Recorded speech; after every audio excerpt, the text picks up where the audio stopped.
তো নমস্কার বন্ধুরা, এখন ড্যাকেট যে সিনেমাটা আছে, সিনেমার টাইটেল থাম্বনেল দেখে বুঝতেই পেরে গিয়েছো যে এখন ড্যাকেটের রিভিউ দেবো। আমি এখন কিন্তু সেই সিনেমা দেখে আসলাম, সেখানে সিনেমাটা সম্পূর্ণ দেখলাম, আমার খুবই ভালো লেগেছে। ড্যাকেট মানে কিন্তু খুবই মারধরের সিনেমা, অনেক ঘুষাঘুষি হবে এরকমটা কিন্তু না।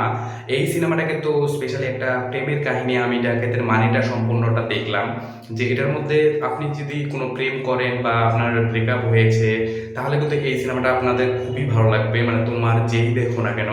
তো কারণ এই সিনেমাটার মধ্যে খুব সুন্দর একটা প্রেমের কাহিনী দিয়েছে, যে ওরা আগে কলেজ লাইফে প্রেম করতো, তারপরে কোনো কারণে ছিন্ন বিচ্ছিন্ন হয়ে গেছে, তারপরে এই ড্যাকেতে আসে, সেই ড্যাকেতের মধ্যে সম্পূর্ণ ব্যাপারটা আছে। এটাই একটা ইন্টারেস্টিং মাধ্যম, যে এটার জন্য অবশ্যই আপনাকে সিনেমাটা দেখতে হবে। মানে এই সিনেমাটার মধ্যে খুবই প্রেমের একটা খুবই ভালো একটা সিন দেখানো হয়েছে। নায়কটা কিন্তু খুবই পরিশ্রম করেছে, তার কিন্তু অ্যাক্টিংটা খুবই ভালো লেগেছে আমার। আর ডাকের সিনেমাটা কিন্তু আমার স্পেশালি প্রেমের দিক থেকে খুবই ভালো লেগেছে। তাছাড়াও কিছু নেগেটিভ দিক রয়েছে, কিন্তু আমি সেগুলো বলবো না, কারণ ওভারঅল সিনেমাটা প্রেমের দিক থেকে খুবই ভালো লেগেছে।